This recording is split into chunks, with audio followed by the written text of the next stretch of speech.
2021년 11월에 저는 교회 리더로 뽑혔어요. 처음에는 이 본분을 맡으면 진리로 문제를 해결하는 훈련을 할 수 있고 생명이 빨리 자라날 수 있다고 생각했어요. 그래서 제가 많이 부족해도 순종하는 자세로 이 본분을 받아들였죠. 하지만 실제적인 훈련을 통해 교회 리더가 책임지고 해야 할 일이 한두 가지가 아니라는 것을 알게 됐어요. 교회 생활과 양육, 복음 사역을 잘 챙겨야 할 뿐만 아니라 문서 사역, 교회 인원 정리 사역 등 많은 사역을 챙겨야 했어요. 한 주 동안 거의 매일 각 예배소에 들러 형제자매들의 내적 상태에 맞춰 교제해줘야 했죠. 그리고 각 사역을 안배하고 시행하느라 정말 정신없이 보냈어요. 게다가 저녁에 집에 가면 받은 편지 내용을 정리해야 했고요. 그러니 정말 이 본분이 너무 힘들다는 생각이 들었고 언제면 좀 쉴 수 있을까 하는 마음이 들었어요. 몸이 힘든 건 어쩔 수 없지만 사역하는 과정에서 많은 어려움과 문제점이 있고 사역에 대한 압박감까지 견뎌야 하는 게 힘들었어요. 또 협력하는 파트너 자매는 가정적으로 얽매인 게 많아서 많은 사역을 두 사람이 협력해서 처리하지 못하고 저 혼자 챙겨야 하니 한쪽을 놓치는 경우가 태반이기도 했어요. 점차적으로 복음을 전하는 사람도 양육하는 사람도 문서 사역을 맡은 형제자매들도 리더를 만나지 못해 사역에 관한 소통이 안 된다면서 저에 대한 불만을 털어놓았죠. 정말 신경 쓰고 챙겨야 할 일이 너무 많으니까 시간과 에너지 소모가 상당한 거예요. 그래서 저는 한 가지 본분을 맡은 형제자매들은 저처럼 그 정도로 힘들거나 신경 써서 할 게 많지 않으니까 좋겠다는 마음에 그게 부러웠죠. 그런 생각이 드니까 본분을 이행하는 데 있어 처음처럼 적극적이지 못했어요. 윗선 리더가 사역 진행에 대한 상황 보고를 요구해도 적극적으로 답해주지 않았어요. 어느 날 윗선 리더한테서 연락이 왔는데 기능직이 조금 필요한 사역이 있는데 컴퓨터 기초 능력과 심리적 역량이 좋은 사람을 찾아달라고 했어요. 그러니까 제 마음이 꿈틀거리기 시작했어요.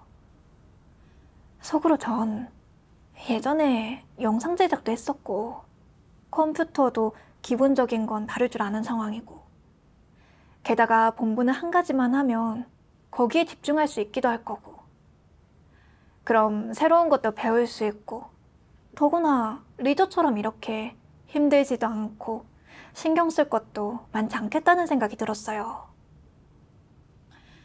그래서 리더한테 저는 자제가 업무 능력이 부족하니까 리더 본분을 맡기에 합당하지 않다는 편지를 쓰려고 생각했어요.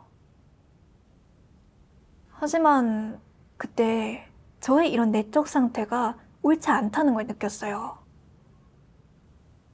전에 영상을 만들 때에도 어려움이 생기면 저는 그걸 조금 더 파고들면서 잘하려고 하기보다는 업무상 그 본분보다 요구 기준이 낮은 본분이 있으면 리더한테 바꿔달라고 요청했던 게 생각났어요. 그렇게 본분을 바꾸고 나서 처음에는 어려움이 크지 않았고 효과도 나니까 신나서 열심히 했었죠. 근데 나중에 요구 기준이 높아지고 어려움이 많이 생기니까 저는 대가를 치러서 그 어려움을 극복할 생각은 하지 않고 또 다른 본분으로 바꿀 생각만 했어요. 결국 본분의 효과가 미미해서 조정됐죠. 근데 이번에도 리더라는 본분에 어려움이 생기니까 저는 또 본분을 바꿀 생각부터 하고 있었어요.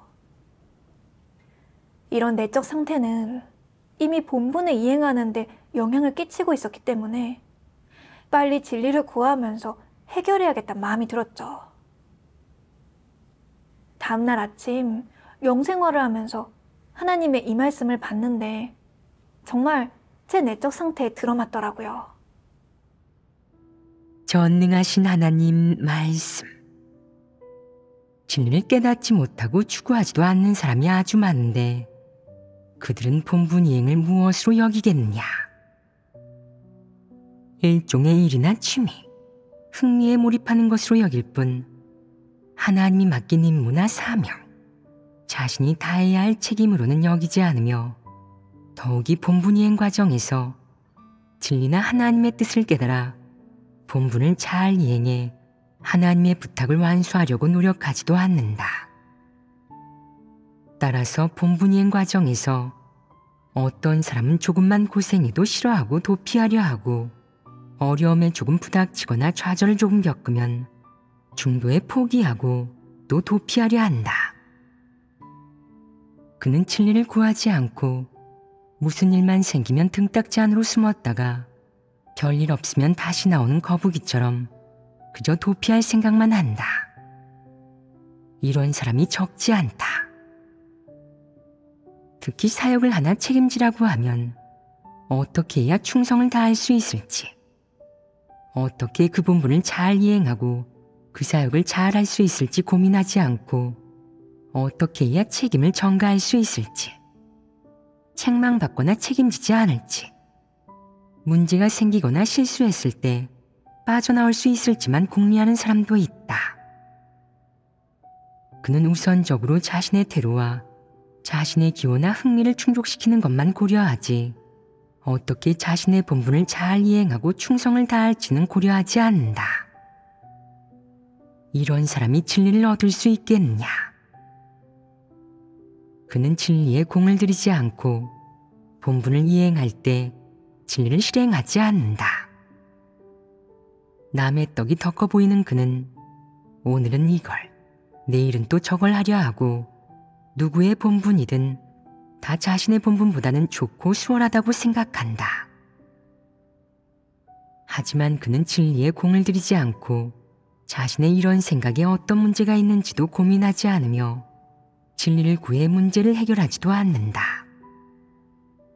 마음속으로 늘 자신의 꿈이 언제 이루어질지, 누가 남의 주목을 받는지, 누가 상부의 눈에 드는지, 누가 사역할 때 책망도 받지 않고 진급하는지만 신경 쓴다. 그의 마음속에는 이런 것들만 가득하다.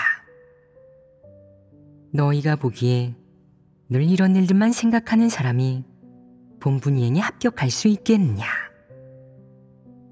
영영 그럴 수 없다.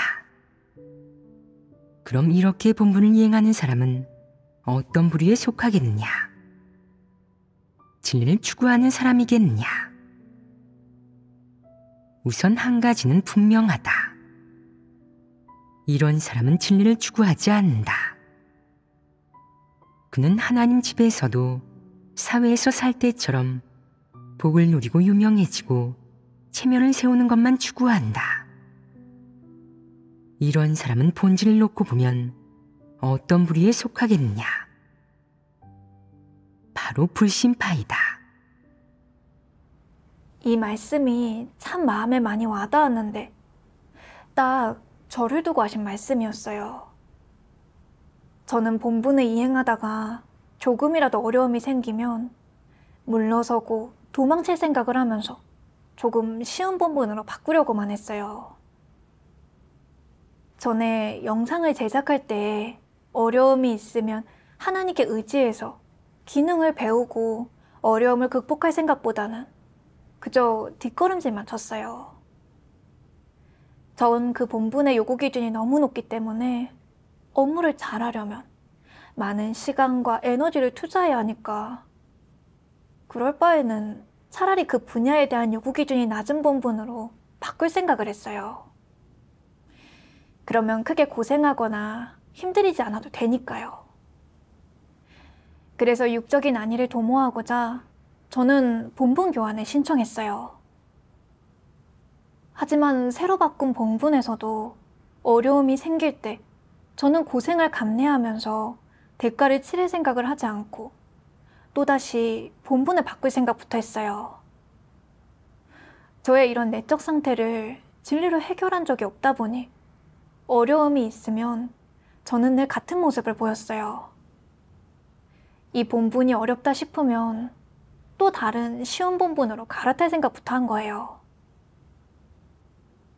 하나님은 이런 사람을 진리를 추구하지 않는 자라고 폭로하셨어요.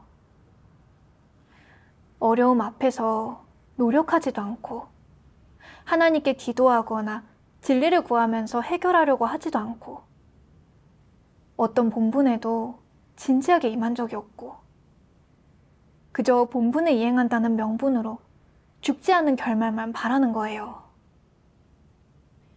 하나님은 이런 사람을 불신파라고 하셨죠. 불신파라는 단어를 볼 때 가슴이 찔리고 너무 부끄러웠어요. 지금까지 교회에서 저를 계속 양성했는데 저는 고생하면서 본분 이행하는 걸 겁내고 어려움이 있으면 뒷걸음질만 쳤거든요. 어느 본분도 끝까지 견제한 적이 없었고 실제 성과를 낸 적이 없었어요. 그러니 하나님께 죄스러운 마음이 들었어요. 앞으로도 계속 본분을 착실하게 이행하지 않고 진리를 추구하는데 노력을 기울이지 않으면 결국 드러나 도태될 수밖에 없는 거죠. 교회에서 저를 발탁하고 양성해서 리더 자리를 준 건 훈련할 수 있는 기회를 준 거잖아요. 비록 어려움도 많고 문제점도 많고 사역 때문에 좀 바쁘고 힘은 들어도 어려움이나 문제가 있을 때 하나님께 기도하면서 찾고 구하면 저도 얻는 게 있고 생명도 자라날 수 있잖아요. 그건 하나님께서 절 높여주신 거죠. 이걸 깨닫게 됐을 때 저는 육을 등지고 어려움 앞에서 진리를 많이 구하기로 했어요. 그러다 본분 이행이 한결 편해졌어요. 3개월 후에 저는 지역 리더로 뽑혔어요. 처음에 이 본분을 인계받았을 때 많은 문제를 어떻게 해결해야 할지 방도가 보이지 않았어요. 하지만 처음이니까 모르는 것도 정상이라고 생각하고 노력해보기로 했죠. 근데 2달이 지났지만 제가 맡은 양육사역의 효과가 나아지기는커녕 더 미끄러지기만 했어요. 그러니까 이 본분은 참 어렵다는 생각에 마음이 무너졌죠. 양육을 맡은 사람들과 예배는 한 번도 빠지지 않았고 매번 새신자들의 양육 상태를 자세하게 다 물어보고 연약해진 사람들이 있으면 붙들어줄 사람까지 다 배정했는데도 좀처럼 효과가 나지 않았어요. 그러니 아주 소극적으로 변하면서 이런 실제적인 문제들은 내가 해결할 수 있는 게 아니야. 차라리 본분을 한 가지만 이행하는 게 낫겠어. 한 가지 본분만 이행하면 전반적인 걸 고려할 필요 없이 내 것만 잘하면 되니까 이렇게 어렵고 힘든 걸 마주할 일은 없을 거잖아. 라는 생각이 들었어요. 이런 생각이 드니까 다시 본분을 이행하게 될 때는 자꾸 짜증이 나는 거예요. 매일 답장을 줘야 하는 편지도 많으니까 이 많은 편지를 내가 어떻게 다 답해줄 수 있겠어? 라며 저도 모르게 불평을 했어요. 그러니까 더는 문제 해결에 대해 신경 쓰고 싶지 않았어요. 또 어떤 편지는 대충 보고 넘겼고 번거롭게 느껴지는 건 한쪽에 방치해뒀어요. 게다가 양육사역에 존재하는 문제점과 오류도 제때 찾아서 해결하지 않아 사역을 지체하게 됐고요. 어느 날 밑선 리더의 연락을 받았는데 우리가 맡은 사역에 문제점이 많이 존재하고 사역에 효과도 나지 않는다고 했어요. 그러니까 욱하는 감정이 생겼죠. 사역에 무슨 문제점이 이렇게 많은 거야? 왜 해결해도 끝이 없는 거야? 잘못되면 괜히 책망이나 받아야 하네. 난 정말 이 사역은 못하겠어. 라는 생각이 들었죠.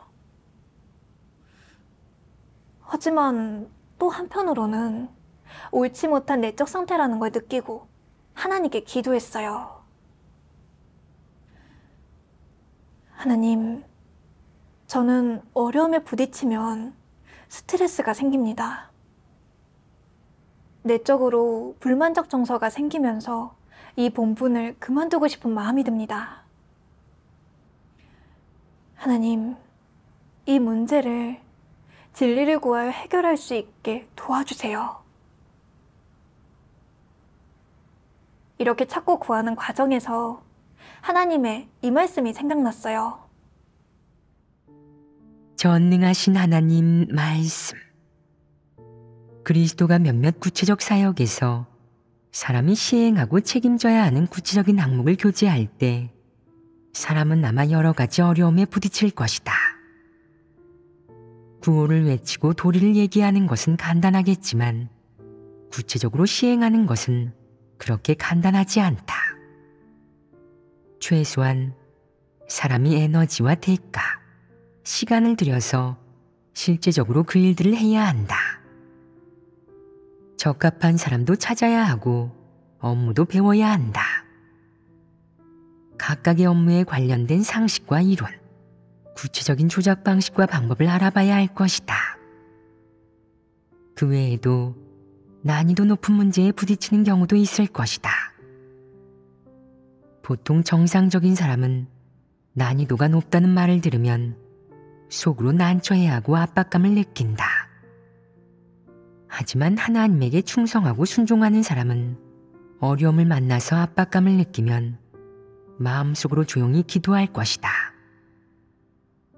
하나님에게 인도해달라고, 믿음을 더해달라고 구하고, 깨우침과 도움을 구하고, 이를 그르치지 않게 보호해달라고 구하고, 또한 충성을 다하고 온 힘을 다해 양심에 부끄러움이 없게 해달라고 구할 것이다.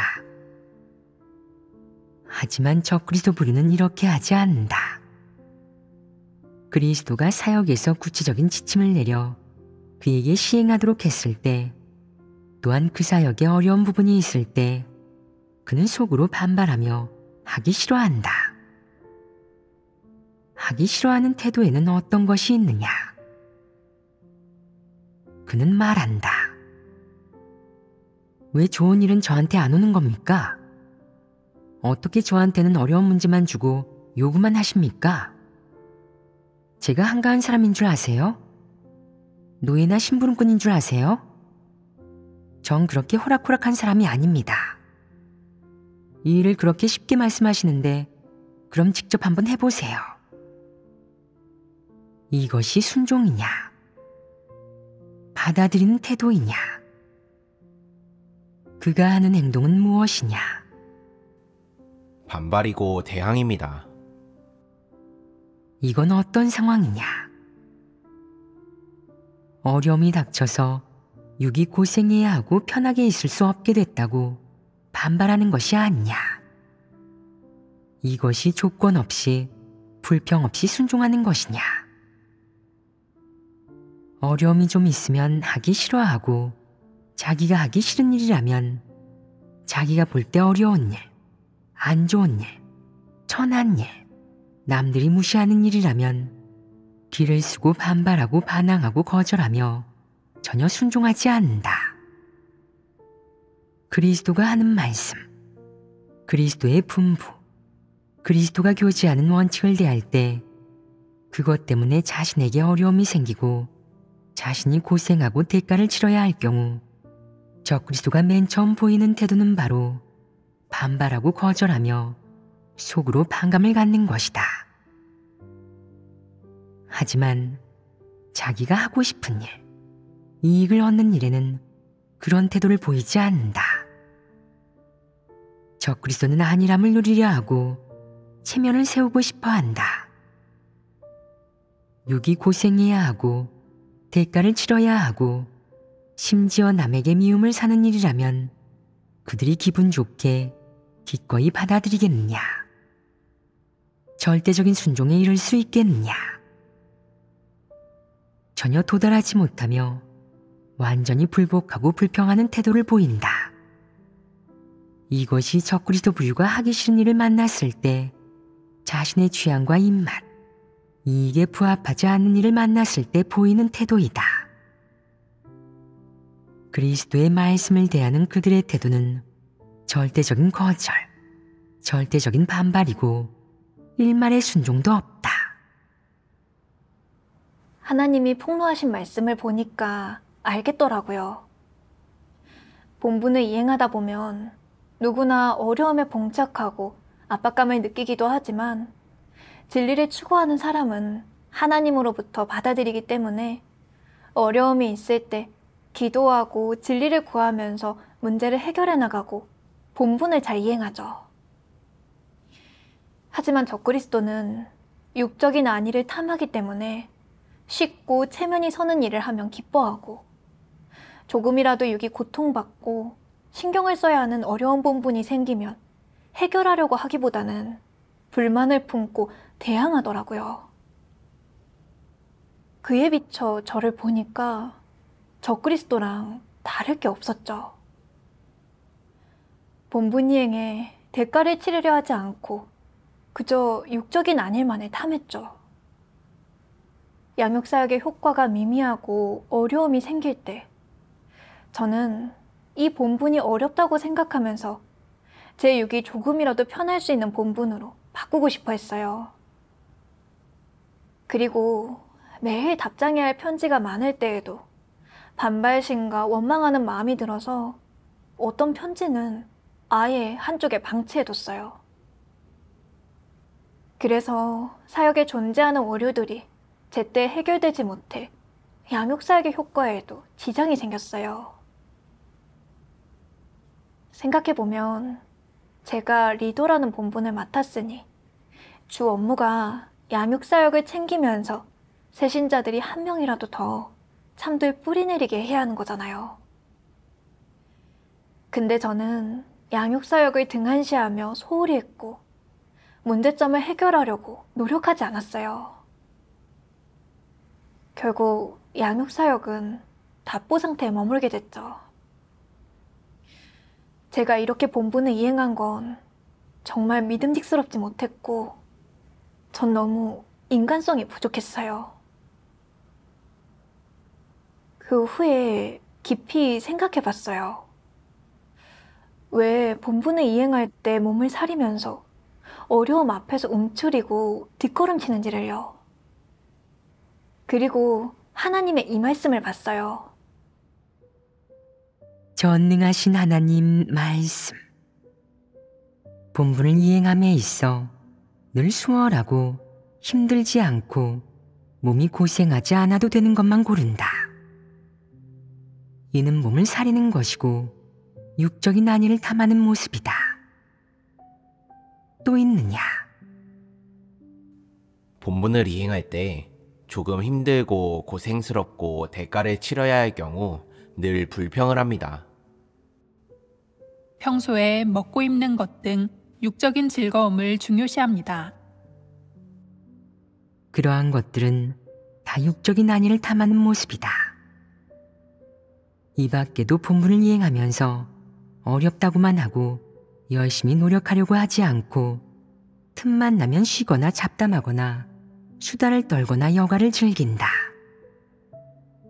사역이 바빠져서 생활 리듬과 규칙이 깨지면 언짢아 하면서 불만을 품고 원망과 불평을 늘어놓는가 하면 건성으로 본분을 이행한다.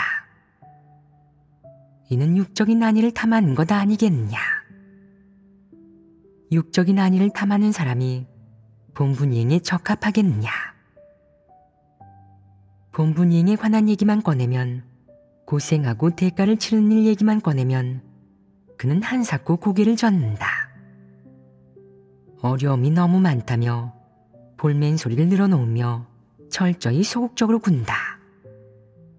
이런 부류의 사람은 쓸모가 없다. 그는 본분을 이행할 자격이 없으니 도태돼야 마땅하다.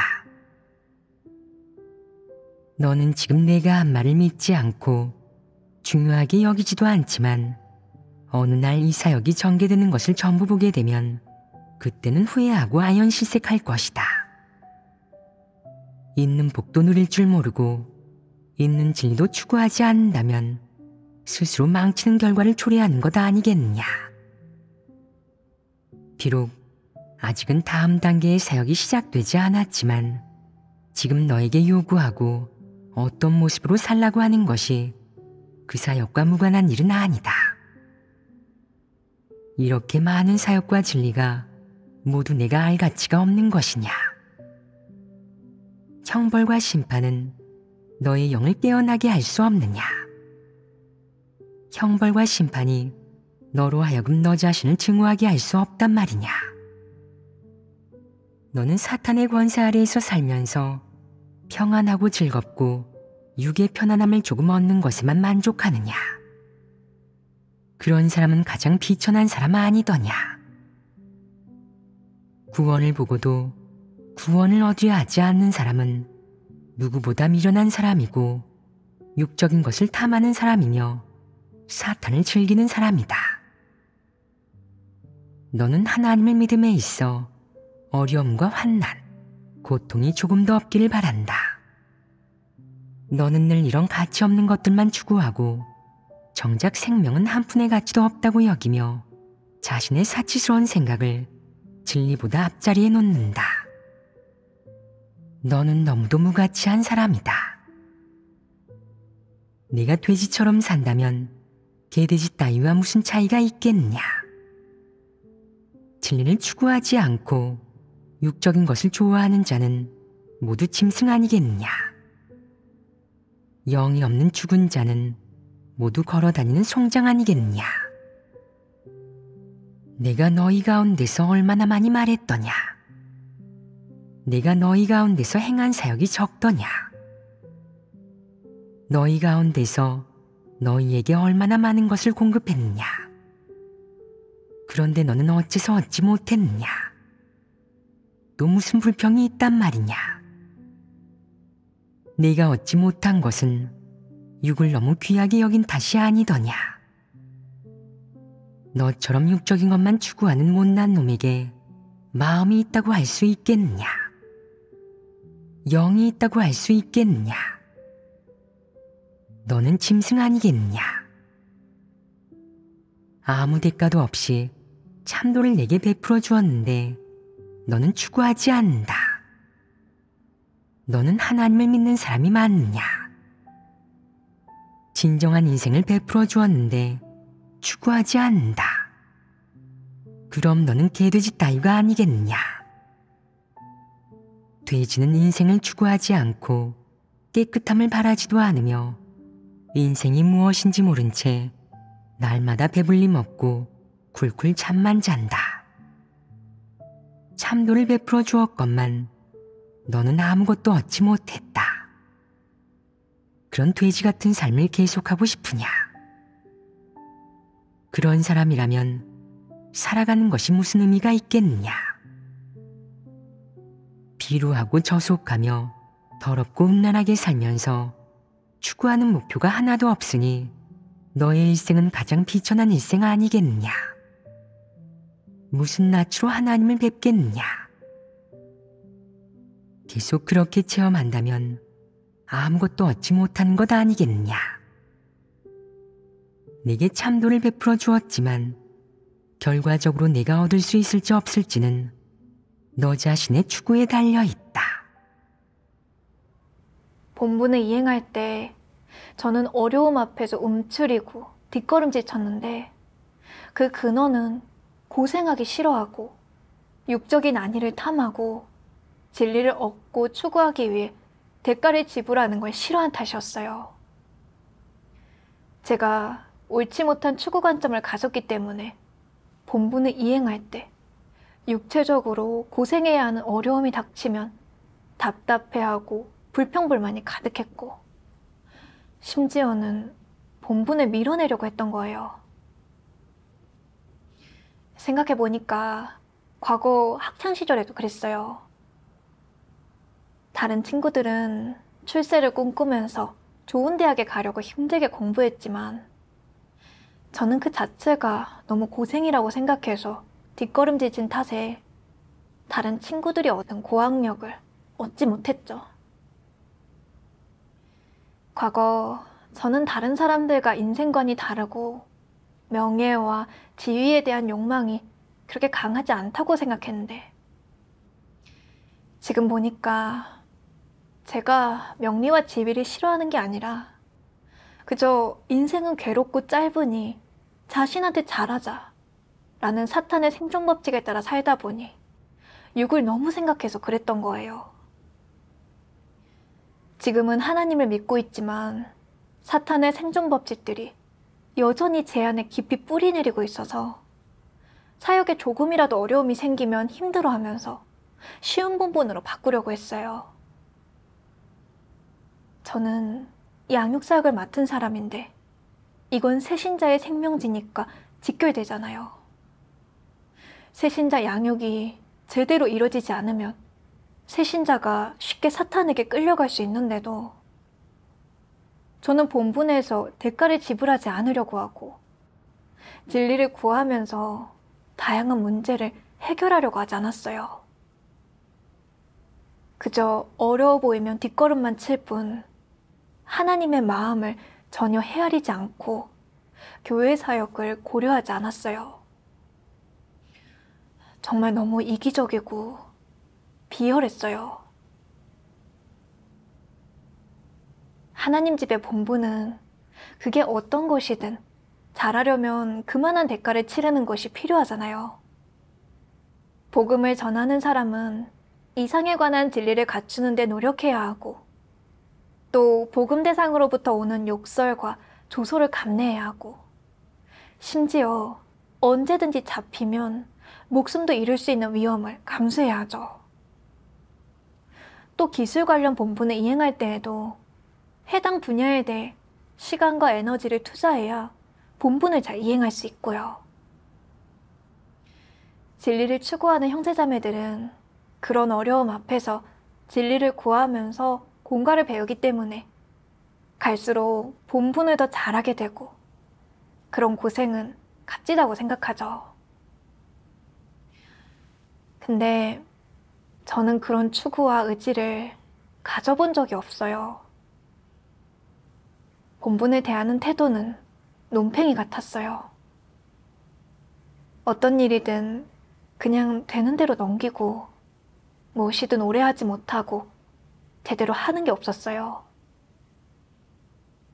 이런 상태에서 제가 계속 육적인 안위를 쫓으며 진리를 제대로 추구하지 않고 본분을 잘 이행하기 위해 고생하지 않고 대가를 치르지 않는다면 어떤 본분도 잘 해낼 수 없겠더라고요. 그럼 정말 무용지물이 돼서 도태될 수밖에 없죠. 그 후에 하나님의 이 말씀도 보게 됐어요. 전능하신 하나님 말씀. 사람은 현 상태에 만족하지 말고 의미 있는 인생을 추구해야 한다. 베드로의 모습으로 살려면 베드로의 인식과 체험을 갖춰야 한다. 더 높고 더 깊은 것을 추구해야 하고 하나님에 대한 더 깊고 순결한 사랑을 추구해야 하며 가치 있고 의미 있는 일생을 추구해야 한다. 이것이야말로 인생이고 이런 사람이야말로 베드로 같은 사람이다. 너는 일시적인 편안함에 만족하며 소극적이 되어 후퇴해 더 깊고 더 세밀하고 더 실질적인 진리를 소홀히 해서는 안 되며 자신이 적극적인 면에 자발적으로 진입할 수 있도록 하는데 중점을 두어야 한다. 또 너는 실질적인 사랑을 갖추어야 하고 어떻게 해서든 아무 근심 걱정 없이 타락해 살아가는 짐승 같은 삶에서 벗어나야 하며 의미 있고 가치 있는 인생을 살아야 한다. 스스로 자신을 우롱하지 말고 자기 삶을 장난감 삼아 가지고 놀아서는 안 된다. 하나님을 사랑하려는 의지를 가진 사람에게는 얻지 못할 진리도 서지 못할 정의도 없다. 너는 일생을 어떻게 보내야 하겠느냐? 너는 어떻게 하나님을 사랑하여 하나님의 마음을 흡족해 해야 하겠느냐? 이는 모두 내 일생에서 가장 큰 일이다. 너에게 이런 의지와 끈기가 있어야 한다는 게 가장 중요하다. 기계 없는 나약한 자가 되지 마라. 너는 의미 있는 인생과 의미 있는 진리를 체험하는 법을 배워야 한다. 자신을 그렇게 건성으로 대해서는 안 된다. 일생이 자기도 모르는 사이 지나가 버리는데 너에게 하나님을 사랑할 이런 기회가 또 오겠느냐? 사람이 죽은 후에 하나님을 사랑할 수 있겠느냐? 너는 베드로와 같은 의지와 양심이 있어야 하고 의미 있는 삶을 살아야 한다. 자신을 우롱하지 마라. 사람으로서, 하나님을 추구하는 사람으로서 너는 내 일생을 어떻게 대해야 하는지, 자신을 어떻게 하나님께 바칠지, 하나님을 어떻게 믿어야 더 의미 있게 믿을 수 있을지, 하나님을 사랑하는 이상 어떻게 해야 더 순결하고 더 아름답고 더 선하게 하나님을 사랑할 수 있을지 신중하게 생각해야 한다. 하나님의 이 말씀을 보니까 하나님은 모든 사람이 진리 추구를 일생에서 큰 일로 대하기를 바라셨어요. 잠시뿐인 육적인 안위를 위해 진리를 얻을 기회를 버린다면 그건 정말 어리석은 거잖아요. 하나님의 사역이 끝날 때에도 진리를 얻지 못하고 성품 변화를 이루지 못하면 평생 후회할 수밖에 없죠. 생각해보면 전 리더 본분을 이행하는 동안 부족한 게 많았고 사역을 수행하면서 어려움과 압박감을 많이 느낀 적도 있었지만 사실 한 분야의 본분만 이행하는 거에 비해 얻은 게 참 많아요. 업무 능력이 제고되었을 뿐만 아니라 진리 원칙도 많이 알게 됐거든요. 사실 그걸 보면 어려움과 압박감은 하나님의 축복이더라고요. 더는 육을 위해 본분을 회피하지 않기로 했어요. 오히려 어려움이 생길 때 기도하며 의지하고 진리를 구해 해결하기로 했어요. 그러고 나서는 양육사역에 효과가 나지 않는 원인을 구하기 시작했어요. 그렇게 반성하고 정리해 보니까 주된 원인은 제가 본분을 이행하는 데 있어 너무 수동적이었고 치우친 부분에 대해 종합하는 걸 중시하지 않은 탓이었어요. 새신자들에게 문제가 생겼을 때에도 전 모른다는 이유로 해결해주지 않았어요. 그러니 많은 문제들이 쌓이기만 하고 해결책이 없었죠. 나중에 실질적으로 그런 일들을 해결하는 데 협력했더니 침체됐던 양육사역도 점차 회복되기 시작했어요. 그렇게 저는 어려움에 머물지 않고 하나님의 말씀대로 실행할 때 단맛을 느끼게 됐고 그걸 계기로 체험해 나갈 믿음을 얻게 됐어요. 그 후에 제가 맡게 된 사역은 더 추가됐는데 그 사역에 대해 잘 알지 못하고 진리로 문제를 해결하는 면에서도 부족하다 보니까 무척 힘이 들었어요. 하지만 이번에는 육을 버리고 최선을 다해 협력해보기로 했죠. 그렇게 한두 달 협력했지만 효과는 미미했어요. 그러니 저는 조금 김이 빠지더라고요. 이번 본분은 너무 어렵고 전에 이행했던 본분이 그나마 조금 쉬웠다는 생각이 들었어요. 순간 제가 또 옳지 못한 상태에 빠져들고 있다는 걸 느끼고는 기도하면서 진리를 구해 해결책을 강구했죠. 그러다 하나님의 이 말씀을 봤어요. 전능하신 하나님 말씀. 진정으로 하나님을 믿는 사람은 본연의 일을 하며 기꺼이 본분을 이행한다. 그들은 한 가지 사역을 능히 감당할 수 있으며 자신의 자질을 바탕으로 하나님 집의 규정에 따라 사역을 제대로 해낸다. 물론 처음에는 이런 생활에 적응하는 게 좀 어려워서 몸과 마음이 힘들다고 생각할 수도 있다.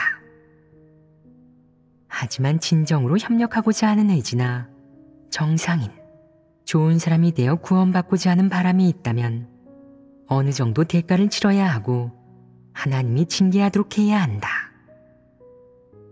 내 마음대로 하고 싶을 때 그것을 등지고 내려놓아 제멋대로인 성질과 사리사욕을 조금씩 줄여야 할 것이다.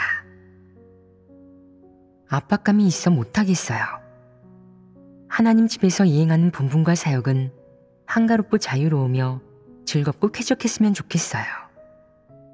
라고 말해서는 안 된다. 그런 말은 통하지 않는다. 이는 정상적인 성인이 가져야 할 생각이 아니며 하나님 집은 내가 안위를 누리는 곳이 아니다. 모두가 삶과 일에서 어느 정도의 부담과 위험을 감수한다. 어떤 사역이든 특히 하나님 집에서 이행하는 본분은 모두 최고의 성과를 위해 전력을 다해야 한다. 거시적으로 보면 이것은 하나님의 가르침이자 요구이고 미시적으로 보면 이것은 모든 사람이 처신하고 일을 처리하는 태도이자 관점, 기준, 원칙이다. 하나님의 말씀을 보니 알겠더라고요. 정상적인 이성을 지닌 성인이라면 일을 감당할 수 있어야 했어요. 사역을 하다 보면 어려움에 봉착해 고생해야 할 일이 생기기 마련인데 그건 다 구원에 이르기 위한 과정에서 겪어야 하는 것이었어요. 세상 사람들도 생계를 위해 많은 고생을 해야 하는데 우리가 본분을 이행하면서 겪는 고생은 의미 있는 거고 우리 생명에 이로운 거잖아요. 이걸 깨닫게 되니까 다시 순종하면서 겪어나가기로 마음먹었어요. 그 뒤에도 본분을 이행할 때 어려움이 많이 생기면 의기소침해지는 정서가 생기긴 했지만 그런 어려움 때문에 사임하려는 마음은 먹지 않았어요. 오히려 그 어려움 속에서 하나님의 뜻을 구하며 더 진취적으로 노력했고 본분에 존재하는 어려움과 압박감을 올바르게 대하게 됐어요. 정말 하나님께 너무 감사드려요.